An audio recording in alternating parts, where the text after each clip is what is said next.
conforme o prometido ontem, para darmos continuidade à nossa reflexão a respeito da importância da educação cristã no discipulado, né?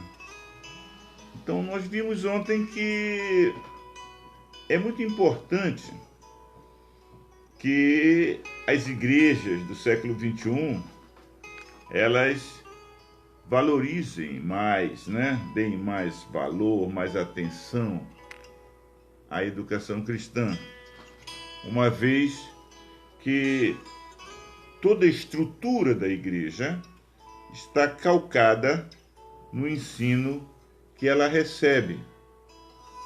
Então nós não podemos negligenciar em relação à educação cristã. Em toda a Bíblia, nós somos Bíblia, né? Nós encontramos a didática divina. Vamos encontrar Deus ensinando o homem de uma forma maravilhosa. Com Jesus Cristo, encontramos o exemplo e a perfeição do ensino em seus discursos, nas parábolas, nas interrogações, nos diálogos e na prática da sua doutrina. Por isso, a igreja precisa voltar a reler a Bíblia à luz da educação cristã, para que o nosso discurso não seja apenas uma mensagem triunfalista, com efeitos imediatos para o ontem, né? Para que Jesus não seja transformado num mero serviçal. Jesus Cristo é o Senhor, ele não é o servo, ele é o Senhor. E isso precisa ser reensinado nos bancos da escola dominical. O objetivo da educação cristã é o compromisso com a missão da igreja, formar discípulos. E o discipulado nada mais é do que o processo de formação desse discípulo, ensinando um novo estilo de vida com base no Evangelho do Reino. Portanto, um discípulo é alguém totalmente comprometido com o Senhor Jesus e com os seus irmãos. A educação cristã tem como objetivo também levar o crente à maturidade. O apóstolo Paulo ele corrobora tal ordenança quando nos diz: o mistério que esteve oculto desde todos os séculos e em todas as gerações e que agora foi manifesto aos seus santos, aos quais Deus quis fazer conhecer quais são as riquezas da glória desse mistério entre os gentios, que é Cristo em vós, esperança da glória, o qual nós anunciamos, advertindo a todo homem e ensinando a todo homem em toda sabedoria, a fim de que apresentemos todo homem perfeito em Cristo. Colossenses 1, 26 a 28. Obviamente que perfeito aqui não significa ausência de pecados, mas maturidade espiritual. A maturidade cristã é o processo de santificação, o caminho progressivo para a conformidade à imagem de Cristo no crente. Esta maturidade cristã, ou santificação progressiva também, pode ser vista em passagens como Colossenses 3, 9 e 10, que eu deixo para você conferir aí em casa, onde o apóstolo Paulo lembra aos seus ouvintes de que eles se despiram do velho homem e se revestiram do novo.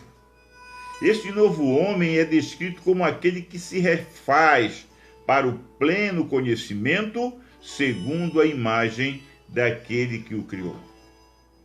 A palavra grega anaikainomenon, traduzida por que se refaz ou aquele que é refeito, né?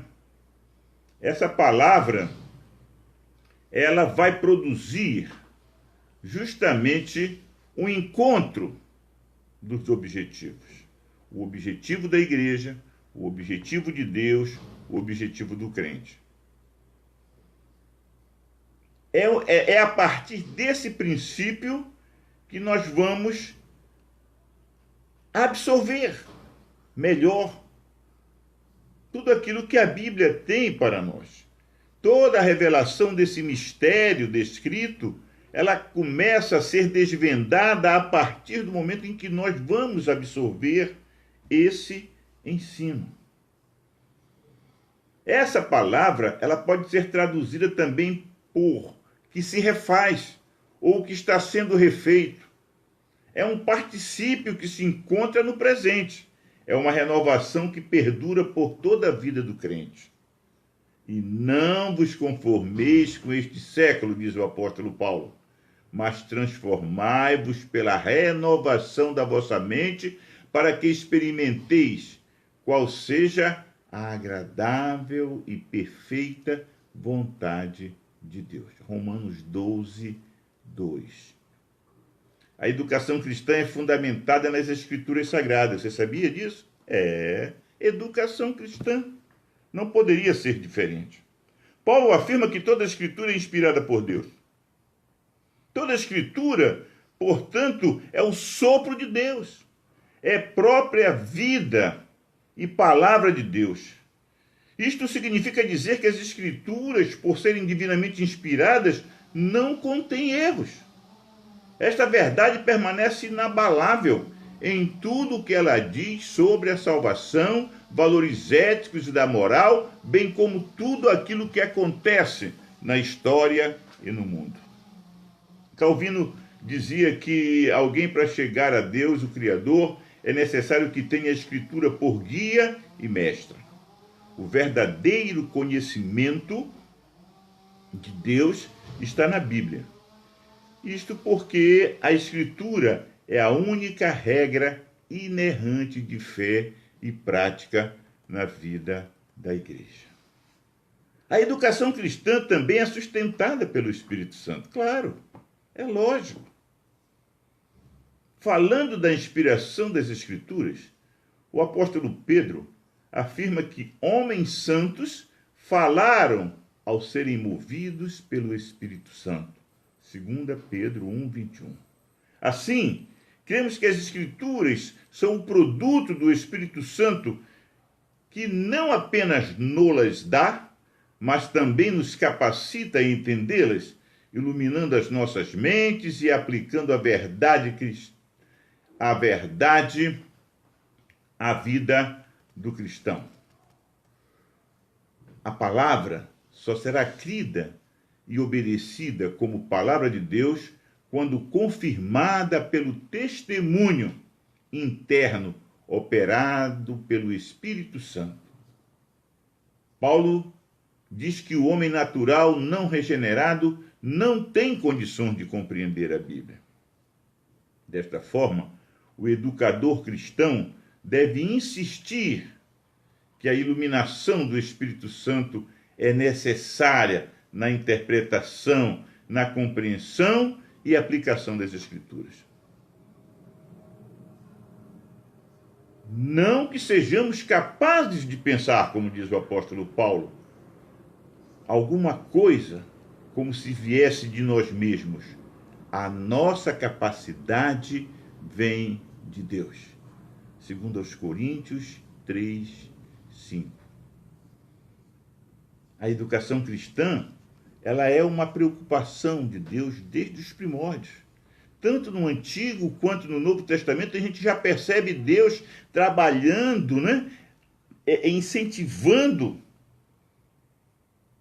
para que os pais, para que a família se empenhe nesse processo de educar seus filhos, de educar a família, nesse contexto do conhecimento das Escrituras. Olha só o que diz Deuteronômio 6, versículos 6 e 7.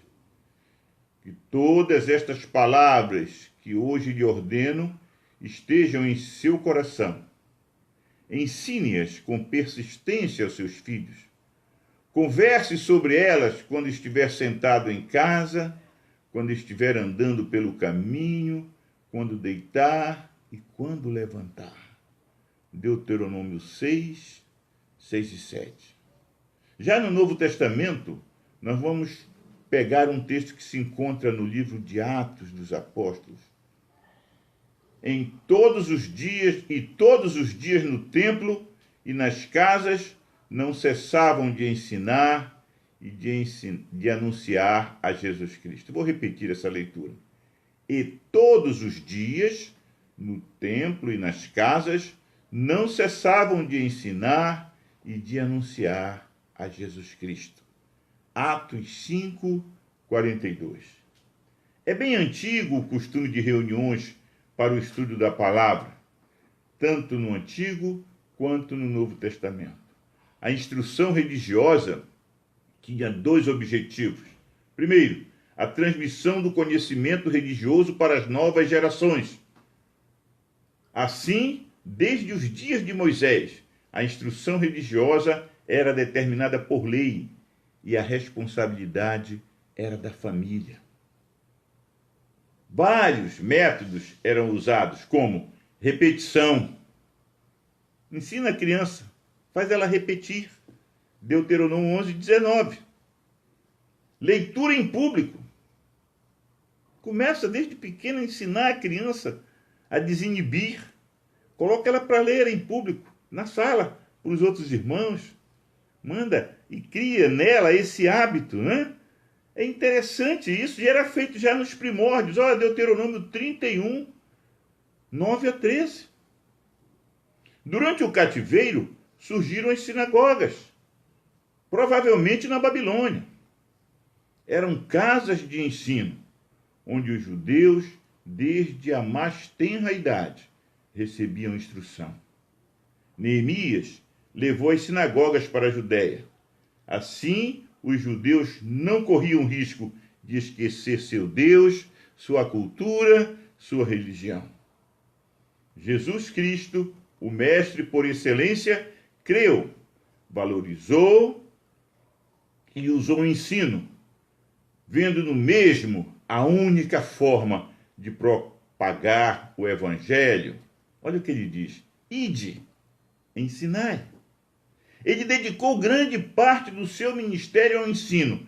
Preparou um grupo de mestres com uma única missão: levar avante a sua obra. Na igreja, nos seus primórdios, se ensinava de casa em casa. Confira isso, lendo Atos 5, 42, Atos 11, 26, Atos 18, 11. Os apóstolos se mostraram muito preocupados com o desenvolvimento espiritual dos crentes do primeiro século. E o ensino era uma das prioridades. Atos 6, 2 a 4. As epístolas enviadas às diversas igrejas continham temas e assuntos diversos, como em 1º e 2º aos Coríntios, onde se estabelecem modelos de conduta cristã. Com o decreto do imperador Constantino abolindo as perseguições em todo o Império Romano em 313 d.C., as forças políticas dominaram a igreja. O cristianismo se tornou a religião da moda.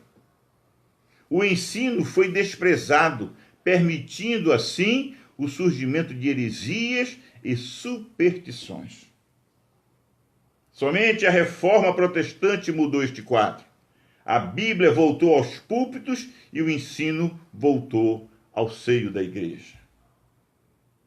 Portanto, queridos, nós temos ao nosso alcance, através da escola dominical, através dos cultos de ensino bíblico na igreja. Eu não sei como é que funciona a rotina semanal da sua igreja, mas nós temos uma grande oportunidade de aproveitarmos o tempo útil, né, do culto da igreja e ensinar a igreja.